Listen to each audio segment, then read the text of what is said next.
So, a dog riding a skateboard used to just be this fun, cute distraction. Right, a classic internet moment. Yeah, exactly. But now it's practically a psychological test because, well, behind that pixelated video of a skateboarding dog rolling across your feed is often this incredibly lucrative, fully automated bot farming economy. And it's designed entirely to just hack your attention. It really is. It's a whole industry now. So welcome to the deep dive. Our mission today is to equip you with the ultimate toolkit to spot AI-generated photos and videos. We are stripping away the magic trick to look at the exact mechanics of how these models work, where they break down, and, how you can actually spot the seams. And we really need to look at those seams because the timeline of this technology's evolution is just unlike anything we've ever seen. We're experiencing a fundamental structural shift in how humanity processes visual evidence. So the goal today isn't just to point out glitches, right? It's to give you the practical underlying logic of artificial media. That way you can navigate the internet without feeling, well, constantly manipulated. Okay, let's unpack this because the rapid evolution here is just staggering. I mean, we've gone from AI generating what we might call charmingly cruddy abstract art to terrifyingly realistic footage in just about 3 years. Barely 3 years, yeah. Right. And because of that speed, the public paranoia is completely off the charts.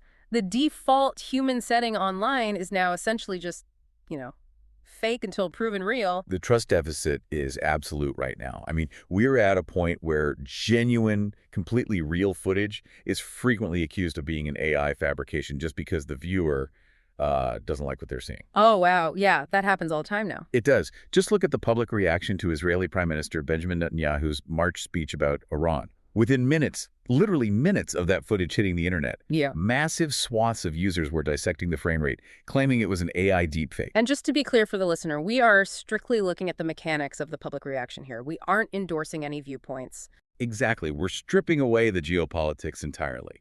It's just a perfect case study of how online trust is eroding across the entire political spectrum. It honestly doesn't actually matter who's at the podium anymore. The immediate knee-jerk reaction from the public is just suspicion.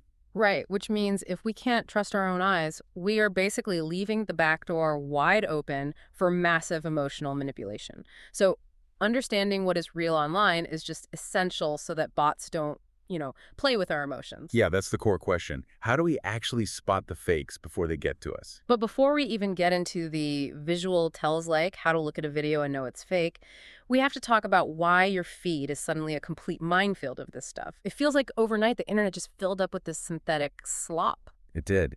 And to understand how to spot it visually, you first have to understand the distribution network behind it. This isn't just, a few hobbyists playing with new software in their basements anymore. Right. It's bigger than that. Much bigger. It is a highly calculated, massive scale business. And the true scale of it is deliberately being hidden from us. Hidden. Like by the platforms themselves. Yeah, exactly. Computer scientist Jennifer Goldbach, who tracks AI misinformation, she has been sounding the alarm on what is essentially a massive stats blackout. Since 2022, nearly every major social media platform has systematically shut off researcher access to their internal tracking tools. So they just closed the blinds. They turned off the data hose entirely. And the reason is pretty transparent. They do not want the public, or their advertisers for that matter, to know the true ratio of human beings to AI bot activity polluting their sites. Because if they admitted the real numbers, it would just fundamentally devalue the platform's worth. Exactly. But if you look at the economics of the platform itself, it becomes incredibly obvious why the bot farmers are thriving. Let's just break down the business model using X, formerly Twitter, as an example. Okay, let's do the math. So they transitioned to a paid verified model. Right. A verified premium account costs about $8 a month. Now, if verified accounts get a share of interaction revenue, you don't just buy one account. You buy thousands. Precisely. A bot farmer can buy, say, 10,000 accounts. That's an $80,000 investment upfront.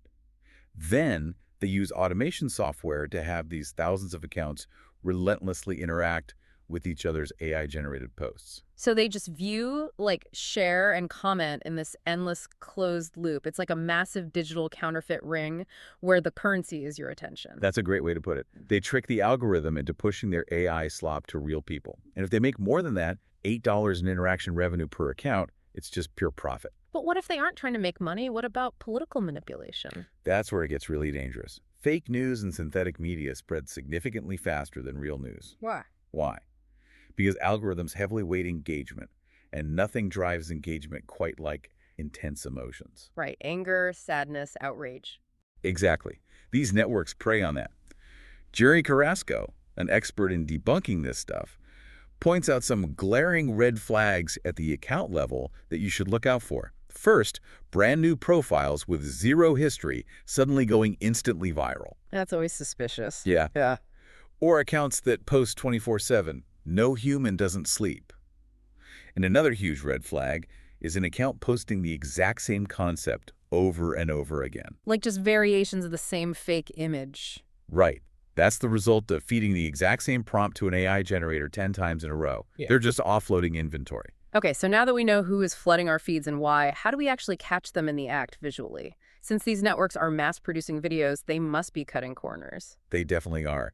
AI struggles terribly with motion. So video artifacts are your very first line of defense. Okay, I'm thinking back to that massive viral video from last year, the security camera footage of the bunnies on a trampoline. Do you remember that? Oh, absolutely. Millions of people were tricked by that. I mean, I remember watching it and thinking it looked totally real at first. But when you actually looked closer, the laws of physics just completely broke down. Right. The predictive math falls apart. When the rabbits pass each other, they literally melt into each other. One just disappears entirely. Another does this physically impossible instant 180-degree turn. Yeah, their anatomy just turns to mush. But wait, everyone has an HD smartphone camera in their pocket today. Why do so many AI videos look like they were filmed on a potato? Well, it's actually intentional. It's known as the blur tactic. Disinformation creators intentionally use low-quality, pixelated, video-like fake porch cams or, that viral clip of two strangers meeting on a subway to hide the physics glitches. Oh, so the bad quality gives the glitches an alibi. Your brain just excuses the melting limbs because the video is blurry. Exactly. But even with the blur tactic, AI completely fails at rigid mechanics. Text is a huge one, or analog clocks. The numbers will be out of order, or the hands will move at impossible speeds. Right. Okay, here's where it gets really interesting, though. Because it's not just the visual rendering that gives it away. It's the audio. Yes. AI struggles massively to generate text, video, and audio all at the exact same time. It's just too computationally heavy. Which leads to what Jeremy Carrasco calls the AI accent. I hear this on TikTok constantly. It's this unnaturally wired, high-energy voice. That's the one. It always sounds like it's urgently promoting something. The AI can mimic a voice, but it fails at breath control. So you get these strange echoes, fading accents, and there are no natural micropauses for breath. And the script writing itself is usually terrible, too. It relies on these cliched tropes, right? Like constantly grouping items in threes or using weird ad speak. Yes, exactly. And that brings us to your most powerful tool, the common sense test. Yeah. Just look at the recent synthetic video of Brad Pitt and Tom Cruise fighting. Oh, yeah. Visually, that was great. The voices were incredibly accurate, too. But the premise was absurd. In the video, Brad Pitt's AI clone was aggressively defending Jeffrey Epstein. You just have to use common sense there. Would an image-conscious celebrity ever actually say that? Definitely not. Context over pixels. That's a great rule. Yeah. But okay, while videos struggle with motion and audio, we really need to talk about still photos. Because AI photos have improved by light years. They really have. What's fascinating here is that their biggest flaw is actually their perfection. Perfection. Like, they look too good. Exactly. These AI generators are likely trained on massive data sets of heavily edited influencer selfies. So the humans they generate have no pores, no blemishes, no stray hairs. The lighting is always professional. They have this uncanny, ethereal glow. It's basically like looking at a high-budget TV commercial instead of reality. Wow. I mean, my kitchen lighting is terrible, but in these photos, everyone looks like a movie star. Right. And to maintain that perfection, the models overuse a shallow depth of field. We called it the portrait mode trap. They blur out the entire background to hide the fact that they can't render complex environments. Like that controversial fake AI influencer, Anna Zilu. Yes, perfect example. If you look at her working out, she is in crystal clear focus, but the entire gym behind her is just a blurry wash of colors. But what if the background is actually in focus? What do we look for then? Then you look for spatial chaos. Goldbeck has great advice for background checks here. You look for smudged faces in crowds, melting limbs fusing into furniture, wonky architecture, Look for paths that just lead nowhere. Because the AI doesn't actually understand 3D space, it just predicts patterns. Exactly. Look at a generated kitchen. Are the cabinet knobs perfectly aligned? Are there handles randomly placed on the glass of the oven door? That is so eerie. It's like a dream where the logic just falls apart when you look closely. But this leads us into some seriously dark territory. Because what if the background spatial geometry is perfect? What if the kitchen cabinets make sense because the underlying video is mostly real? Yeah, now we are talking about deepfakes, and this is a much deeper threat. Right, because with a deepfake, it's real video, just a swapped face, so there are no physics glitches in the background. Exactly. And the applications have been devastating. Yeah. Look at the disturbing trend from 2024 and 2025, where students were making non-consensual pornography of their classmates. It's awful. It is.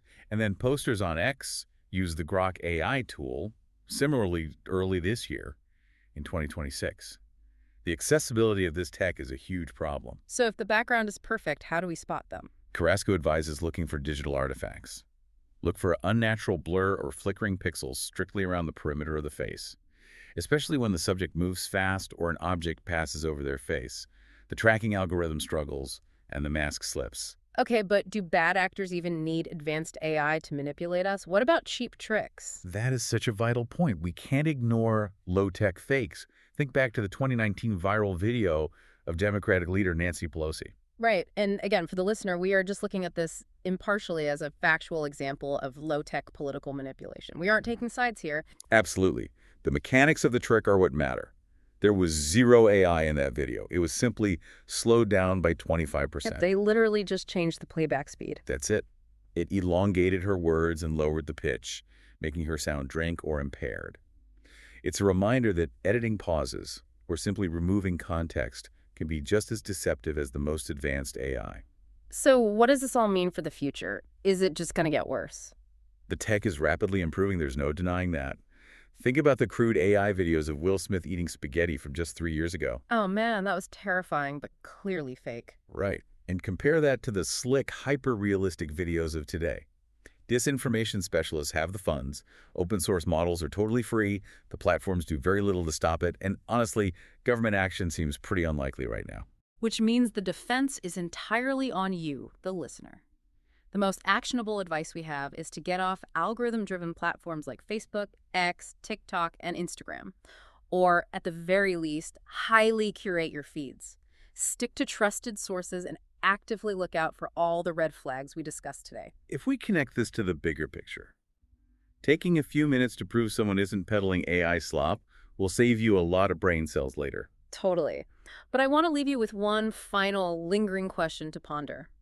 If open source AI tools eventually become so flawless that not even a forensic computer scientist can spot a flickering pixel or a melting background, will we eventually have to treat all digital media as fiction until proven otherwise?